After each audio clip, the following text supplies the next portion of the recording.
Good evening and welcome to tonight's meeting of the Medford Community Development Board. I'll call the meeting to order. Let's begin with some obligatory procedural matters. This hearing of the Medford Community Development Board is being conducted via remote means. No in-person attendance of members of the public will be permitted, but every effort will be made to ensure that the public can adequately access the proceedings as provided for in Chapter 2 of the Acts of 2023. A reminder that anyone who would like to listen to or view this meeting while in progress may do so by accessing the link that was included on the meeting agenda posted on the City of Medford's website. If despite our best efforts, we are not able to provide real-time access, we will post a recording of this meeting on the city's website as soon as possible. A reminder that given the remote nature of this meeting, tonight all votes from the board will be made by roll call. Please know that project materials for all projects before the board can be viewed on the city's website at medfordma.org, and you can click on current CD board filings, and you can also find a link in the chat.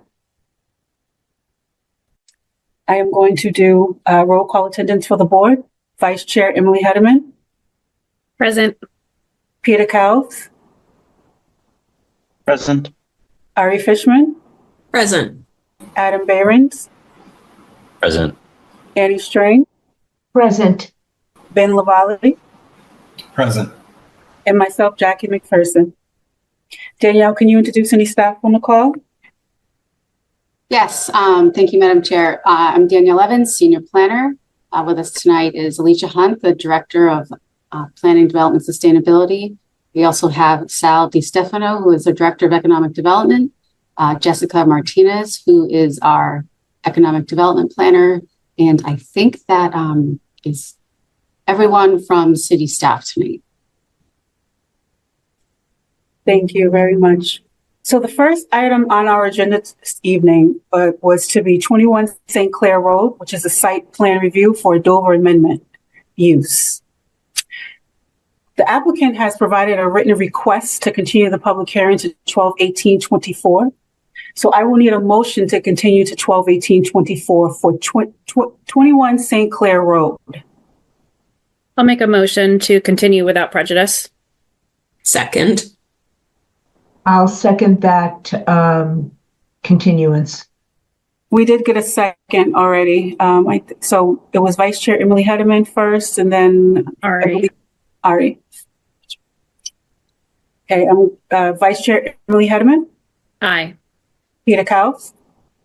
Aye. Ari Fishman. Aye. Adam Behrens. Aye. Annie Strain. Aye. Ben Lavalley. Aye. And myself, Jackie McPherson. We have just voted for 21 St. Clair Road, site plan review for Dover Amendment use to be continued to a public hearing on 12/18/24. Just to clarify for anybody who's here tonight for that item, there will be no presentation about the domestic violence shelter this evening, and there will not be any public testimony taken on it this evening. You're welcome to send comments to ocd@medford-ma.gov, and you're welcome to be here on the 18th to speak about that matter, but we will not be discussing that matter at all this evening. Thank you, Director Hunt. The next item is for public hearing is Mystic Avenue Corridor District, which is the MACD zoning amendment. This is a continued public hearing regarding the proposed new Mystic Avenue Corridor District, which would involve the following changes. Amend Section 94-2.1, division into districts to add the Mystic Avenue Corridor District. Amend Section 94-3.2, Table of Use Regulations, by incorporating the Mystic Avenue Corridor District into the existing table and to designate the uses permitted therein. Amend Section 94-4.1, Table of Dimensional Requirements, which is Table B, by incorporating the Mystic Avenue Corridor District and to state the dimensional requirements therein. Amend Section 94-12, which are definitions, to amend and add various definitions. Amend Section 94-9.0 to insert a new subsection to create the Mystic Avenue Corridor District, and amending the zoning map to create a new Mystic Avenue Corridor District and to change the zoning district designation of various properties along Mystic Avenue to place them within said district as shown on a map entitled Mystic Ave Corridor zoning map dated October 9th, 2024. Director Hunt or Danielle Evans, if you can please give introductory remarks before turning it over to Ms. Emily Ennis from Ennis Associates. Sure, I think that Danielle's expecting me to say a few things on that. Emily's going to go through this in more detail, but I just want to make sure that the members of the public and the newer members of the board are familiar. The city did a comprehensive plan recommended changes. We hired a zoning consultant to help us to figure out the details of those changes, to make recommendations. Part of her team is actually a lawyer, Jonathan Silverstein as well, to make sure that everything we're doing complies with zoning law. So we've been working with city council members. A subcommittee of the city council has been meeting regularly on this, and city staff along with Ennis Associates to prepare the zoning. The zoning officially went to city council for them to hear. It is then automatically, they must refer it to this board for this board's opinions. This board has the opportunity to then make recommendations on the zoning in front of them back to the city council. The city council then votes on the zoning, and then the mayor has to sign it to make it law. So that's the process this evening. And this is the second meeting of the public hearing for this board to make recommendations. And I'll turn it over to Emily, who's going to present all of this and even mention the comprehensive plan and all. So. Thank you, Director Hunt. Good evening, board members, members of the public. For the record, my name is Emily Ennis of Ennis Associates. We do have some additional information that we can present, but we thought we'd start out by asking the members of the CD board if you have any questions or initial questions you'd like us to address. We gave you a lot of information at the last meeting. I know that you were all well prepared for the first part of it, but we did provide some recommendations from city staff. I think there was some, perhaps some questions on that. So I thought I'd just start and open up and see if there's anything else I can address initially, and then we can provide some additional information to supplement any questions that you've asked us.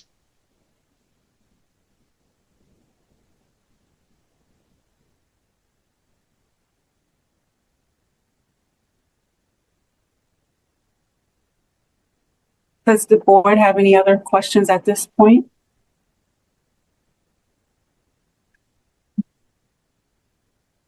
Hearing none, would you like to continue, Ms. Ennis? Yes, happy to. I'm going to share my screen. And the first thing I'm going to call up is one of the things that we had talked about afterwards that we thought would be helpful for board members, although many of you participated in the comprehensive planning process, but also for members of the public who maybe either hadn't participated or hadn't seen the information in a while. Just a little bit of background of why we're looking at Mystic Avenue. So the comprehensive plan, which was finished a few years ago, really looked at the entire city and made zoning recommendations for changes to the city to bring in the community input that we heard during the comprehensive planning process, codify that as part of updates to the zoning ordinance. So the vision for changes to the built environment, which would include housing options, economic development options, resiliency, climate resiliency, open space, all of these things that can be controlled either in whole or in part by zoning would then get codified, updated in the ordinance so that future development could be able to address them. So you see these blobs on my screen on the right-hand side, and this is the land use map, the future land use map that was prepared as part of the comprehensive planning process. You see a bunch of sort of purple lines, some red blobs, some green areas. These are the types of zoning districts or sort of areas of zoning change that were envisioned by the comprehensive plan. So the purple blobs, or the purple here because they're overlaid on yellow, those are what we call corridors. And corridors are streets, long streets that lead from one place to the other, but have a very different feel to them depending on the existing purpose and the anticipated purpose of the area. So you get something like Mystic Avenue or something like Salem Street, which we'll talk about with you next month, which is a street that connects places but is within a neighborhood. And what we're looking to do in a place like that is enhance what's there, but pretty much keep a lot of what's already happening. Mystic Avenue, I think we thought of the comprehensive plan and thought as we were developing the zoning, this is really a transformational area. What is there now is not consistent with what was envisioned in the comprehensive plan. So right now you have a lot of buildings that are kind of in the middle of lots. They're not relating to the street. They're not relating to the pedestrian environment. There are some uses that are maybe not the highest and best use for a corridor like Mystic Avenue, which really connects the downtown area to transit, to transportation in terms of the highway, is bordered by residential areas, but have large lots on one side that are suitable for a different type of development, and lots on the other side that really need to think about how to transition from that development down to the residential neighborhoods, that level of intensity.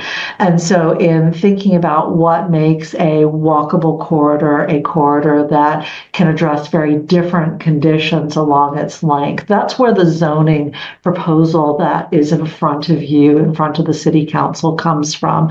So we wanted to give that little bit of context to what's happening. And you can see here on this page, again, the right-hand side is the diagram that came out of the discussions in the comprehensive plan, and the left-hand side is the actions within the comprehensive plan. So you can see here implementing the bicycle infrastructure master plan here, thinking about the different uses that could happen here, implementing the complete streets. There's a lot of infrastructure proposals that were going in, that were being considered at the time. These are the zoning proposals that, by changing the zoning, allows over time new development that could be enhanced by the infrastructure that can enhance the experience of both people who live in the area and people who work in the area, but also the job opportunities, the housing opportunities that we'd like to see there. So as we look at here is the existing corridor and what it looks like, the existing conditions. You can see those sort of buildings that some of them are pushed back from the street. They're larger. There's a lot of parking going on here. There's a lot of not particularly well-defined pedestrian and vehicular conflicts going on. And you can see that the character kind of changes as we move down. So taking those existing conditions, looking at the existing uses, where you can see this sort of mix, it's a real true mixed use district now, but not at its highest and best level. The individual uses are kind of isolated. So you've got these commercial uses, these industrial uses, these residential uses, but they're not really integrated together the way we'd like to see them. But you can already see that the variety of uses. And so as we think about the current dimensional standards here, this is an example of the C2 district, the uses that are allowed. It looks quite complex when you try and analyze the existing zoning, because the dimensional standards depend on the type of use that's happening in this area. It depends on whether or not you have 3 floors or 4 floors, and how does that work? And our goal is to really simplify a lot of what's going on. And so that's where you see with the new zoning map, these districts that we talked about last time, the mixed use 2 and 3, the commercial down here, those transitions back and forth between allowing for a higher level of density along the 93, the infrastructure there, allowing the commercial where it's got access, and then allowing mix 2 as a transition to the residential, which is not being changed in this proposal, allowing the transition with the mix 1 over to the downtown, and then seeing, okay, now we've got a much more simplified table of dimensional standards. It's not based on use, it's based on the district. It tries to create a more consistent way of building out each of the districts. And then you see here we've got the base heights and the solid color. The more transparent color for each of these types is to indicate that there is this incentive bonus for additional height, but they have to meet the additional requirements to get that bonus. It is not automatic. And there's also the step backs at the upper levels. So when you're on the street, you know, a lot of people will worry about a canyon effect by having too many tall buildings right at the front of the street. We require the step back from the street, so that widens out the view. You don't get the same impact as you would if these buildings were directly on the street. So this idea that we're simplifying the districts themselves, we're adding a wider mix of uses so that we can have that additional housing opportunity, the additional economic opportunity. We're making the standards more consistent and just easier to deal with. So I wanted to add that as additional information for the board to consider, for the public to understand what we're doing. I can also go through in more detail, if it is of interest, the development standards, take you sort of directly into the zoning to look at that if there have been questions on that. But I hope that initial stage was a help. Happy to answer questions on that first set of information.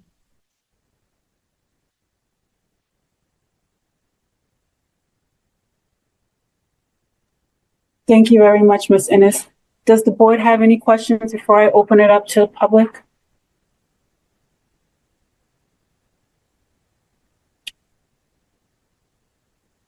Okay, I will now open up the public comment period. Those who wish to provide comments can use the raise hand feature or message Danielle in the chat if you are having technical difficulties. You can also send an email to ocd@medford-ma.gov. Before providing your comments, please state your name and address for the record. A reminder to all meeting participants to please refrain from using the chat function to provide substantive comments, as it is not part of the public record. However, if a participant is having audio or other technical difficulties, this may be entered into the chat to alert myself and staff. Danielle, can you please manage the public comment queue?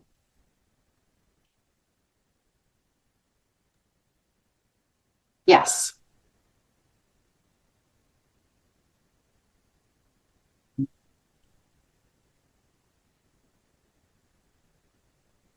I do not see any raised hands, Madam Chair. Or Ms. User. Oh, there's one. Mr. Kwasinski? There you go. Yep. Yes. Hi there. Thank you. My name is Laurel Ruma. I live at 149 Burgett Avenue. Could you define the canyoning effect a little bit more for us and what that means when you have that intentional gradation of tall buildings that then go down to lower height buildings, especially in a neighborhood with houses across the street?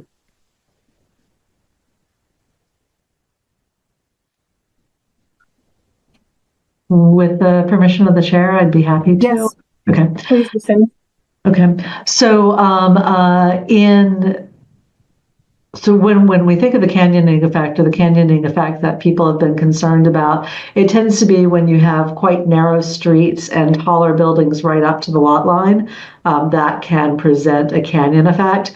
We are not doing that, right? We are allowing buildings up to a certain height, and then you have to step the building back. This is actually a wider street. So that intentional step back of the taller buildings is meant to open that up.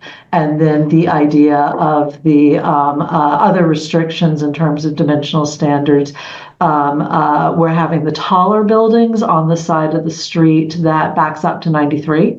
And the shorter buildings are the ones that are on the residential side. And the intention is because you've got the taller buildings on this side, the shorter buildings and that side, making sure my hands are within the window. And then you're stepping down to the residential so that there's a lesser impact on the adjacent residential because you're moving the taller buildings away from the adjacent residential.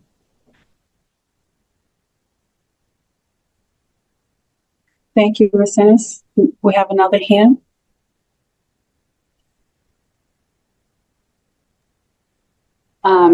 A Bernie, it's the screen name.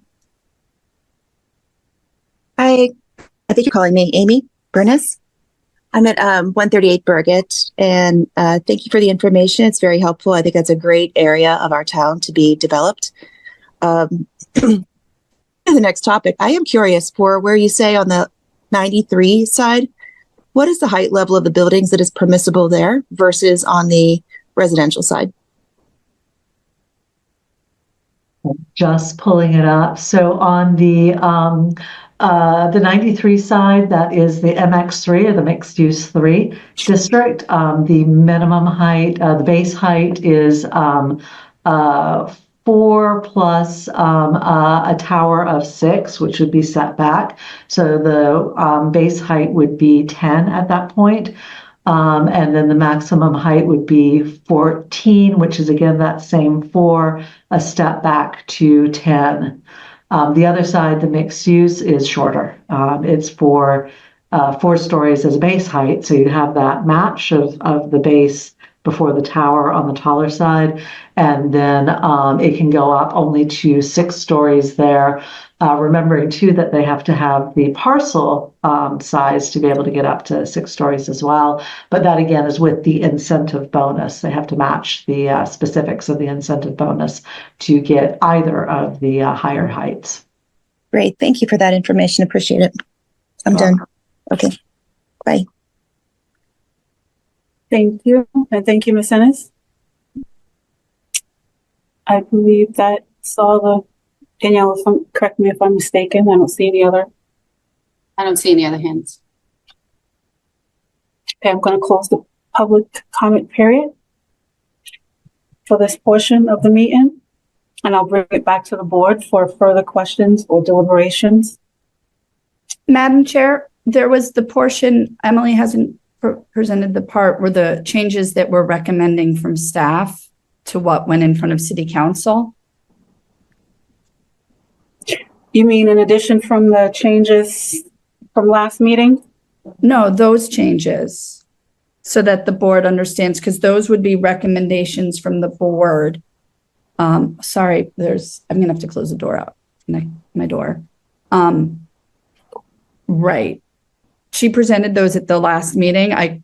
That went so late that I wasn't even sure. And I wanted to make sure that we had them correct because we had an early version from Emily, and I want to make sure that I was trying to find in my files, there was not a document that's in the board's files with the recommended changes. So I want to make sure we have them correct. I'm happy to put them up on screen if that's helpful. Just let me know. Please, Ms. Ennis. Thank you so much.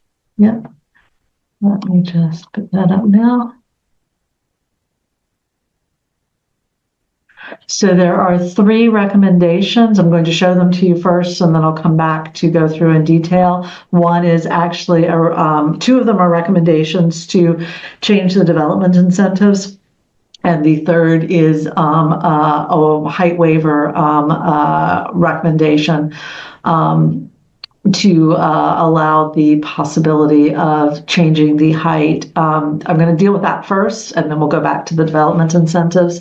So the height waiver is just, we find that sometimes there are parcels or buildings or projects that just they're almost there, but not quite. And so allowing that minimum height, so allowing a waiver allows you to get the project to the right place. All of the districts have minimum heights, and it's because we want to encourage that highest and best use. But there may be a case in which you have an excellent project. That's something that meets the goals of the comprehensive plan, many of which I already talked about, but it's under that minimum height. And so we wanted to give the board, and talking with staff, wanted to give the board flexibility to waive that minimum. And so we've set it up to waive it by a special permit from the Community Development Board if they meet that consistency with the purpose of the district, which of course is laid out in the zoning, but also the goals of the Medford Comprehensive Plan. So that gives you criteria to use for the judgment. Two of the recommendations for the development of incentive bonus, we are deleting the certified as LEED Gold or equivalent standard. Right now it's set up so if you get LEED Gold, you get 1 story. If you get LEED Platinum or equivalent, you get 2 stories, so an additional story for a maximum of 2.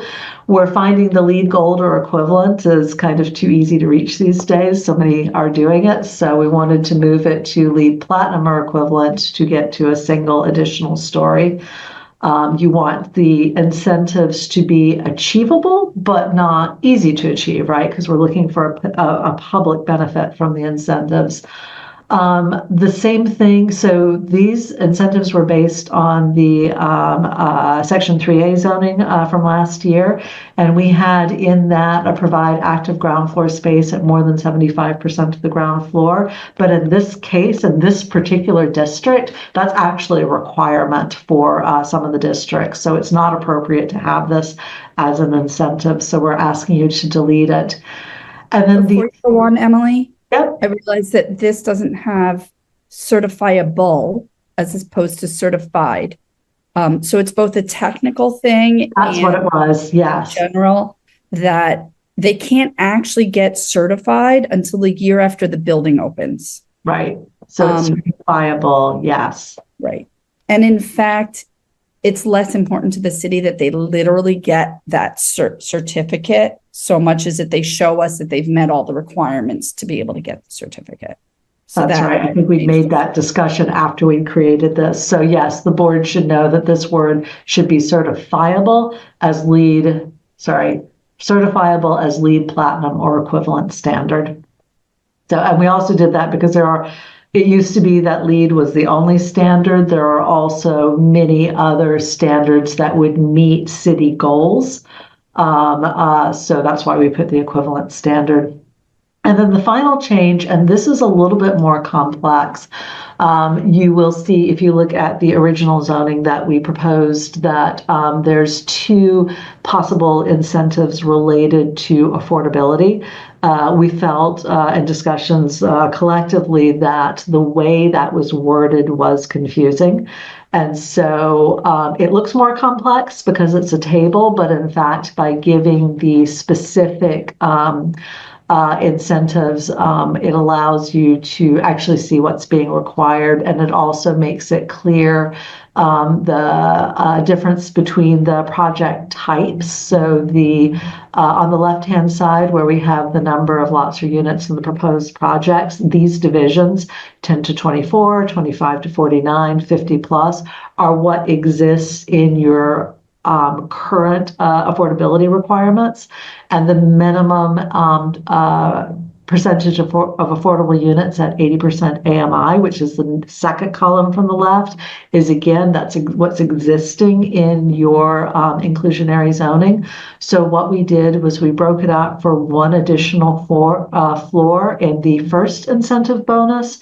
We're asking for a deeper level of affordability. So you have a mix of 80% units at 80% of AMI and units at 65% of AMI, but they still add up to the total percentage that's required in your inclusionary zoning.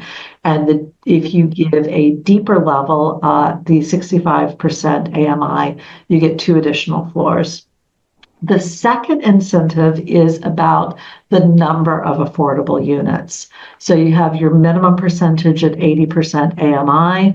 we're asking that you give additional units at 80% AMI in order to get the 1 additional floor or the 2 additional floor. And again, it's this time it's a straight 3% or 5% of units. And we did some calculations behind this to get to the numbers of percentage. So you could, if you are the developer, say you want just 1 additional floor, you can choose whether you want to do deeper affordability or more units. If you want 2 additional floors, you could actually do this 3 different ways. You could either give extra deeper affordability.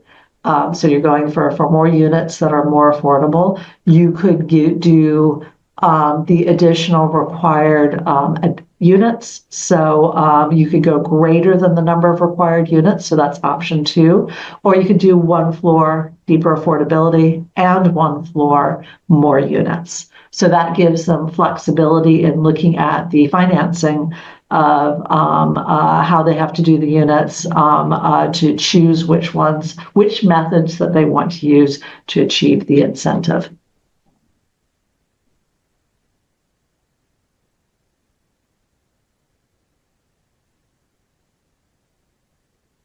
Thank you very much, Ms. Ennis. Were these changes part of 1120's meeting packet at least, even though they weren't for 12? I just want to make sure that the public has had a chance to view these changes as well. These 2 slides that's a great question. These 2 slides are what I presented at our last meeting, so they should have been in that packet. So they were 1120, and because we were continuing, the public had access to this information already. Okay. And I just want to make sure, because it sounds like this is familiar information. It's just that it took me a little bit of time, and I'm sure the rest of the board, that's the whole reason for it to be continued, was to digest it. And it seems like it's the information that we've already been given. Okay. I just wanted to make sure. My understanding is that this was publicly available, and the only change we're making to these 2 slides is the one that Director Hunt mentioned earlier about changing certified to certified. Yes. Thank you for the clarification. And with that, does the board have any questions, comments, or further suggested changes?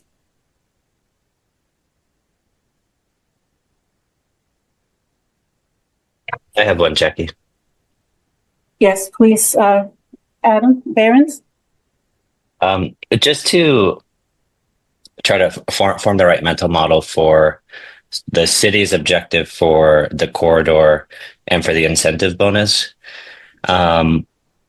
Is there just an overall target that the city has? And apologies, I'm coming off a cold, so a little bit hard to speak. But is there an overall target that the city has for kind of the expansion of affordable housing or the availability of housing that it's trying to get to with the incentives, just at like a bigger picture level for either the district itself, the Mystic Corridor District, or just more broadly for the city? So I think you might be getting at, we have a housing production plan that was done in 2021 that talks about affordability goals and ways of getting there. And some of that is allowing more larger buildings in more parts of the city. Some of it is increasing the amount of affordable units that are available in all the buildings in the city. So I wouldn't say very specifically, oh, we want to see X number of units on this corridor, so much as we've been thinking of this as a place where people can live and work and play and shop, like really like a more of a mix. I would never say it would be like Assembly Row, but like conceptually, right? You might live upstairs, you might walk down the street and shop. There might be some commercial type buildings where you might work. That's sort of what we're going for on this street, more than a residential neighborhood. Got it. That makes sense. Yeah. And if I may, because it may not be clear to somebody tuning into this meeting for the first time, is that the three discussions of incentive bonuses I mentioned are not the only one. There's a full table. These are adjustments to the table, but there are a number of different public benefits that could be chosen. There goes my English for the night. Chosen by a developer to get up to the level that they want to see. There's this combination, but they all relate in some form to either affordability of housing, community amenities, most of which should be privately maintained. There's one for publicly maintained, or the idea of having an active, vibrant, walkable area. And then the final sort of grouping is those that would address some form of climate resiliency or environmental resiliency or improvements to that area. It is very heavily impervious at the moment. So, but that combination addresses, I think, many of the goals of the comprehensive plan. Yeah, thank you. Mm-hmm.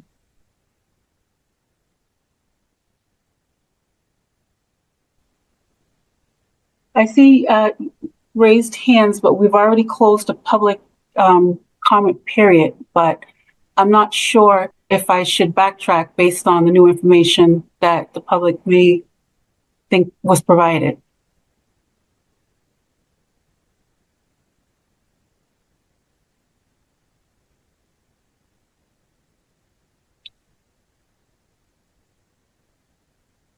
I think reopening it could be interesting.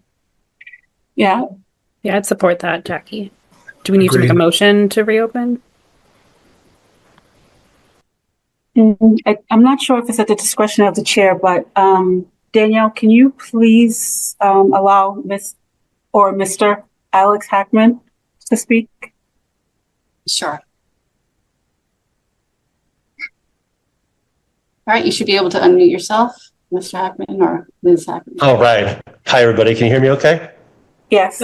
Hey, thanks so much. I'm sorry I missed my time earlier. I couldn't find the raise my hand button, but I have two comments. One's aspirational and one is mindful. The aspirational one is, I wonder if the board might dream about how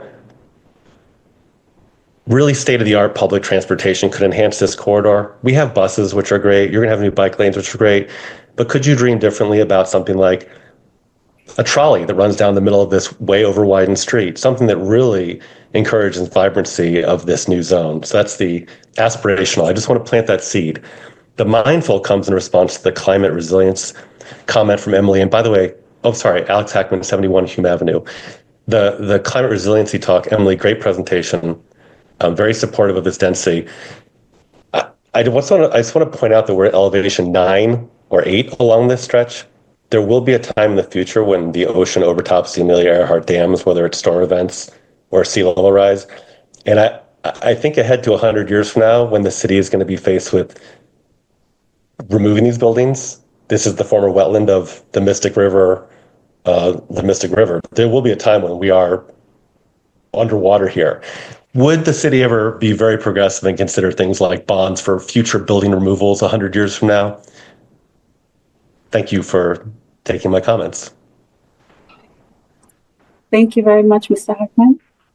And we have one other, which is Jamie Thompson, Thompson Realty.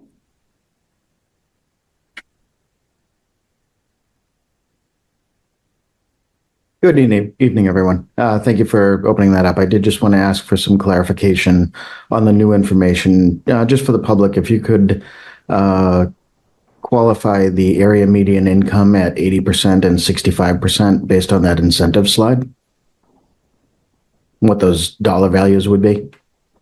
I'm sorry, I do not have that information with me at the moment, but we could certainly get them to the board for distribution. For those of you who aren't aware, area median income is calculated at a regional level. So I'd have to jump into the details and pull it out. I don't have it at my fingertips tonight.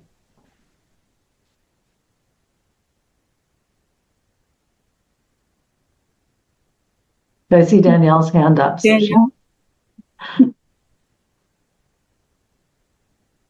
Danielle Evans, senior planner. Yeah, so these change every year when HUD releases the new median income, and it is the area. Yeah, it's the Quincy, Boston. That's what do they call it? Metropolitan area, I think is what they use. I would have to look it up. I used to have these memorized. Is it the Boston Cambridge Newton MSA? Yeah, so it's for the Middlesex County. So the median income at 80% for one person is 91,400. That's 80% of median income. Yeah. I actually I did find 130. Yeah. I have the 80%. I don't have it. I'd have to calculate the 65, but I can give you actually. Danielle, I just sent you a link to the MHP tables. Maybe Looking at the MHP, that same one. Yeah, they don't have the 65%. We'd probably have to find a table because these tables are associated with programs that use those. So they're not going to show you the 65% if they don't have a program for that.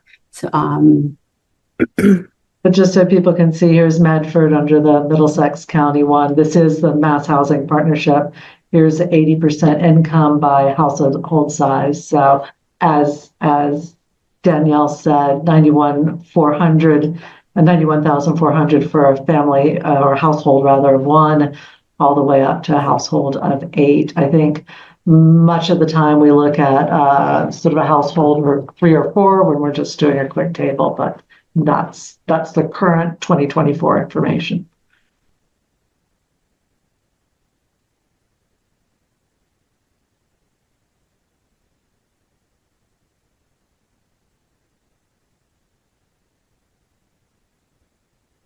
Seeing no other hands, I'm going to definitely signal that we are fully closing the public hearing or the public comment period at this point for this item and bringing it back to the board.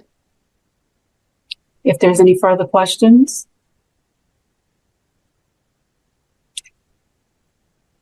Peter Kels. This is not so much a question as much as just doing my job as clerk to make sure we have a handle on the changes that we would be, I believe, if I'm following procedure correctly, recommending to the city council. Is that what we're? Yes, I believe that we have to, I think that we have to spell them out, but we recommend an approval of the zoning amendment with any of the additional changes that were identified at the last meeting and any tonight, if there was any made by the board, which there has not been. So I believe we would have to read them out. Yes, that's what I wanted to make sure that we are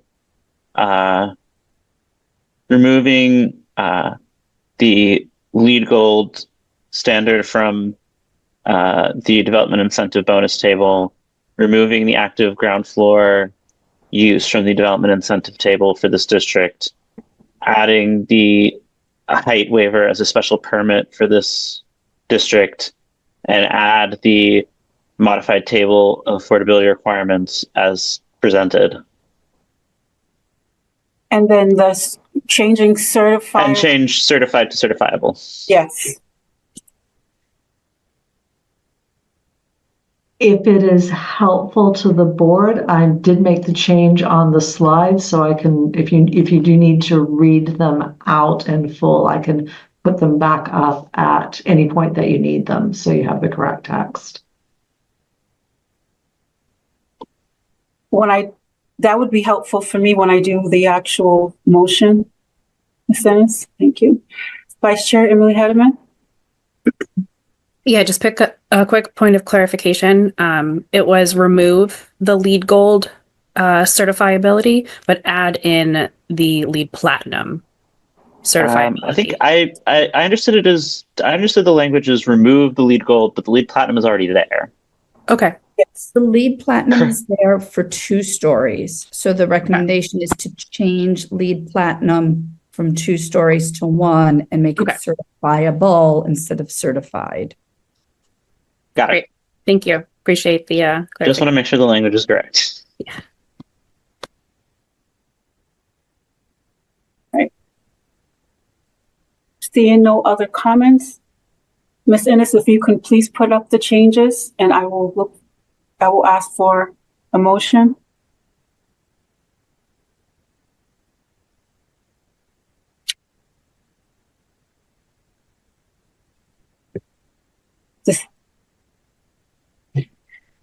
So I would need a motion to change recommendations, actually to recommend approval of the zoning amendments with the first change of add a table for the affordability requirements to the table of development incentive bonuses in section 94-9.x.4 development incentives.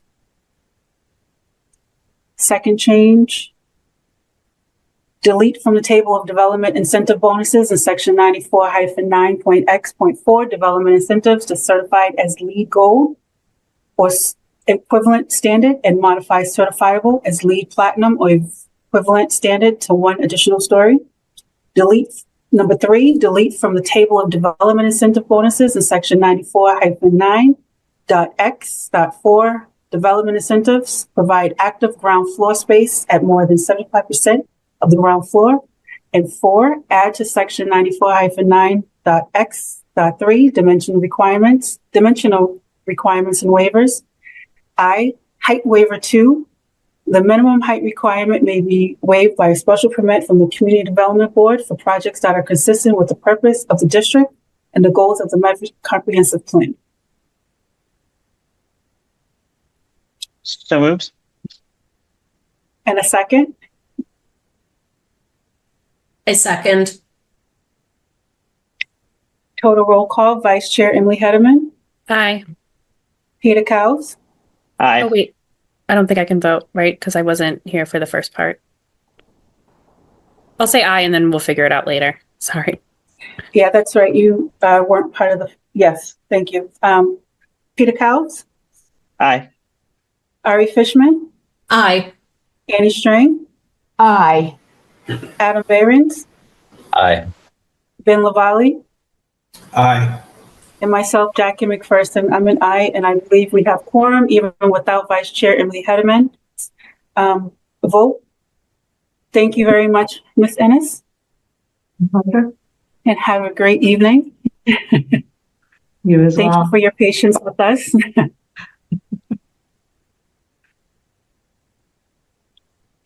I want to repeat for the public that the St. Clair Road Domestic Violence Shelter has been continued to Wednesday, 12/18/24, and there will be no presentations or public comment taken on this matter tonight. So the next item on our agenda for this evening is 401 Boston Ave, site plan review for Dover Amendment. This is continued public hearing where the applicant will present any new information.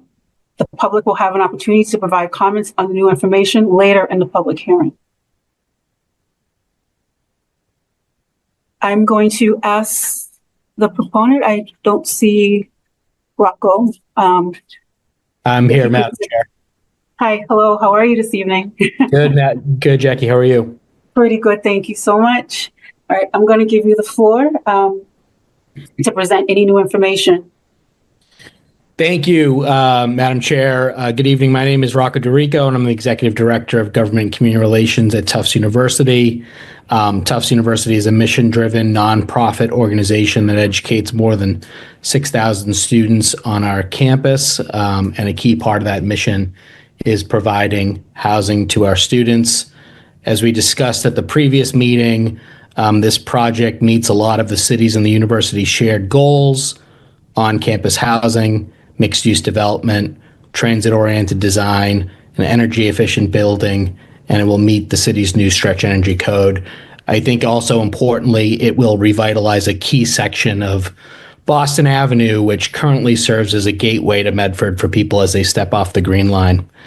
If I can ask the team from Elkis Manfredi to share the PowerPoint, and I can share with you the new information that we have for you tonight.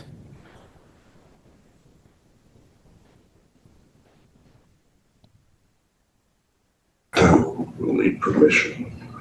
I just changed their permissions. Okay. Assuming it's the conference room. Thank you, Director Hunt.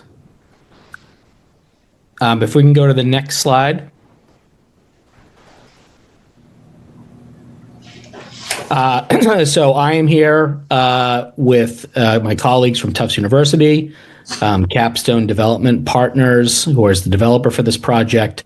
Erlin Construction is the general contractor. Elkis Manfredi is the architect. We also have our landscape architect on the call, our transportation engineer, our civil engineer. If we can go to the next slide.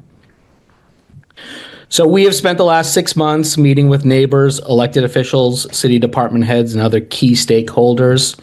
We heard your feedback, acknowledge your concerns, and we've acted on your requests.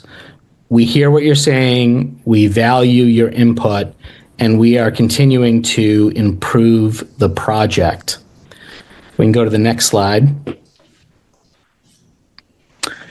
These are some of the comments that we heard over the course of those meetings, and we are here tonight to present new information and ways that we have factored those things into our project. If we can go to the next slide. So this project will provide much needed public realm improvements on Boston Avenue. As part of those things that we heard at the meetings on that last slide, we will be adding new sidewalks on both sides of Boston Ave, new crosswalks, new trees, a blue bike station, new retail options that we believe will make Boston Ave more sustainable, more walkable, and more accessible. Tonight, we're here to present new information that we're going to discuss. First, a traffic impact study and parking assessment. Second, civil stormwater management. And then finally, we'll discuss public realm improvements and community benefits. And with that, I'll turn it over to Jeff Bandini from Niche Engineering. Thank you, Rocco. Appreciate the introduction. Good evening, Madam Chair and members of the board. Again, Jeff Bandini, Senior Project Manager with Niche Engineering. So we were tasked with putting together the traffic impact study and parking assessment associated with the project. So as part of that, we put together first our traffic impact study and collected data at 4 locations within the study area, primarily along Boston Avenue, so that we could best understand the impacts of the project. Second, we looked at the crash data. We understand that safety is important for this development and within the city. So we want to make sure that we're comparing existing crash data to understand if there would be any mitigation that would maybe needed as part of this project associated with any sort of crash data information that we saw historically as part of our research.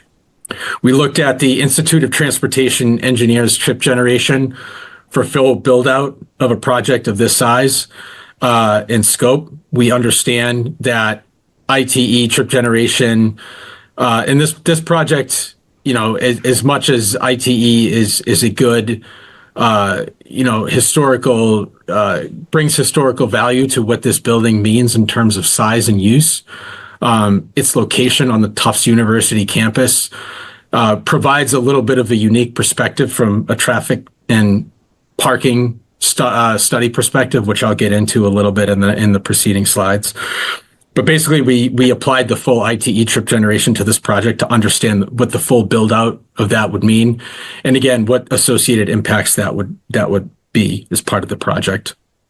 We also, and since I mentioned ITE being a conservative estimate, and part of that is because we understand that the project is going to draw from the existing pedestrian, bicycle, and MBTA network, which, this study area and the Tufts University campus provides tremendous accessibility from a multimodal approach and doesn't necessarily rely on vehicle trips to bring students to campus. And that's part of what I'll get into again in a little bit.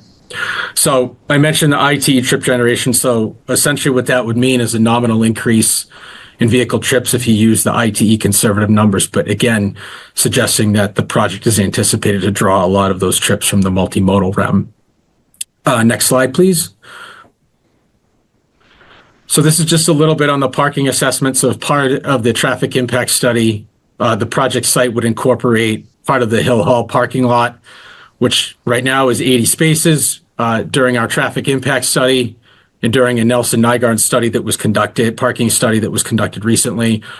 The lot is fairly underutilized. So, via its replacement as part of the project, the displacement of vehicles within the lot is fairly minimal compared to the amount of spaces within it.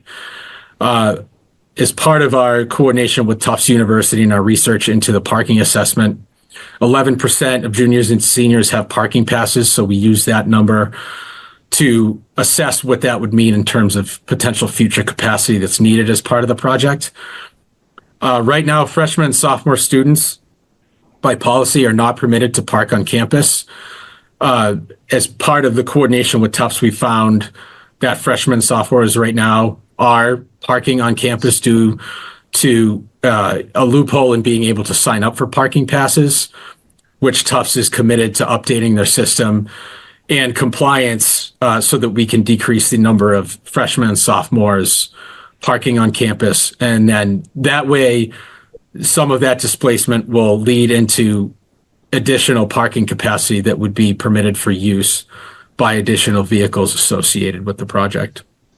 So as a result of the displacement of the vehicles, the displacement of the vehicles on the existing Hill Hall lot, the utilization of existing juniors and seniors, the displacement of the freshman and sophomore students, we anticipate sufficient capacity in the Dowling Hall garage to include the project-related vehicles associated with the project.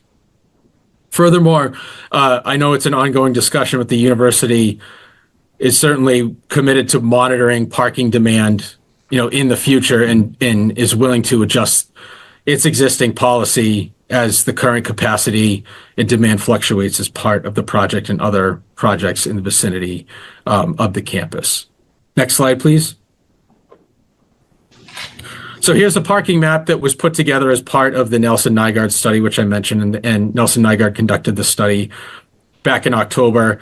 And this demonstrates, just an understanding of where the project site is and where there are existing parking areas in the vicinity of the project site that do have additional capacity if needed to park additional vehicles, either associated with the project or some level of displacement as vehicles park for the existing site. And that's to suggest that there are areas within the project site that do have additional capacity in addition to the Dowling Hall garage, which I mentioned as part of the assessment of the displacement in the lots and the modification of that, or I should say a little bit more of the, getting the freshmen and sophomores to no longer park on campus. So this is an understanding of the map of the existing parking that's available. Next slide, please. So here's a conclusion of what we found during our traffic impact study and parking assessment. The project, I mentioned the ITE is the most conservative estimate. I mentioned that residents of the building will walk and bike and use transit as a primary transportation mode and are basically non-reliant on vehicles as part of this development. That being said, we understand the parking needs in and around the Tufts University campus. And we understand how this is a housing project and there will be some parking associated with that. However, the goal of this project is to provide housing for students that currently live in Medford and the surrounding area, and would anticipate that those residents would be the ones that are residing on the site and therefore will be less on campus or to and from campus vehicles along the transportation area. So basically, the vehicles that travel to and from the study area will be vehicles that no longer have to do so because they'll be living on campus. The capacity in the Dowling Hall garage, which I mentioned, and other Tufts parking lots would be able to accommodate the project-related traffic for those that do decide to drive and want to park on campus. But overall, as I mentioned, because of the displacement of the vehicles, the freshmen and sophomores no longer parking on campus, and the overall utilization, we anticipate the project will have a minimal overall campus and study area impact on traffic and parking. Thank you. I'll turn it over to John Hedlund from the Niche office. He's going to discuss the stormwater management associated with the project. Can you hear me? Yes. Okay. I'm John Hedlund with Niche Engineering. I'm the project civil engineer. So I'm here tonight to talk about the stormwater management, and I'll try to keep it at a higher level. I am an engineer, so sometimes I get deep into the weeds on technical stuff, but I'll keep it at a higher level tonight. So a little information on the existing stormwater system for the parking lot. So this was constructed prior to 2008 Mass Stormwater Standards, and this means it provides minimal stormwater peak flow attenuation, water quality treatment, and groundwater recharge. The project itself is proposing a comprehensive stormwater management system, and this is shown in blue along Boston Ave. And this consists of stormwater chambers. It provides approximately 39,000 gallons of infiltration capacity. So that means it can infiltrate 39,500 gallons of water into the groundwater. So this is increasing groundwater infiltration. It also provides treatment using deep hooded catch basins, water quality structures, stormwater chambers with isolator rows, and stormwater infiltration. So during the 100-year stormwater event, or storm event, it will actually reduce flow to the city system by 88,000 gallons of stormwater. So this is roughly equal, for perspective, about a 25 by 45 by a 5-foot depth pool. 2 of those pools not entering into the municipal system. It also reduces the peak flow rates into the system as well. And I just want to note to the board that we have met with the city DPW numerous times, and they've taken no objection to the stormwater approach. So with that, I'll hand it off to David. Madam Chair, members of the board, good evening, everybody. I'm David Manfredi from Elkus Manfredi Architects. I'm going to be very brief this evening. You've heard me several times. You all know the site. It exists approximately halfway between College Ave and Winthrop Street, a long linear site on the south side of Boston Ave that is today occupied by 2 surface parking lots just west of Dowling Hall, and sits at the bottom of the hill that goes up to the green into residential quadrangle at the center of campus. We want to talk tonight about improvements to public realm, especially, and you've seen this image before. We are looking to make significant improvements on both sides of Boston Avenue that will provide benefits not just to the users of the street, but hopefully significant benefits to the neighborhood as well. And that includes setting the buildings back, creating wide sidewalks, and most importantly, we are looking to relocate the power lines, the above ground power lines that are currently on the south side of Boston Ave to the north side of Boston Ave.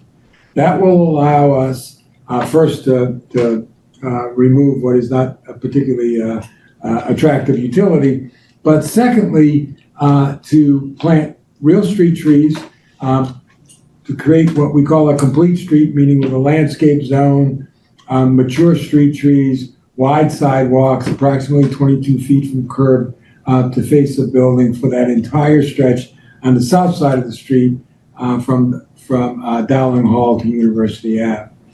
We're also proposing to the MBTA to plant smaller trees, lower trees on the north side. And so there would be a double row of trees, 1 row of trees on the south side of the street, another row of trees on the north side of the street between these 2 buildings and the neighborhood. The reason that the trees on the north side would be smaller in stature is because they would live underneath the relocated power lines and provide that second buffer to the neighborhood, that green buffer to the neighborhood without any issues about limbs dropping onto the MBTA tracks. Now that all requires approval by the MBTA and by the utility to relocate the power lines. I want to show you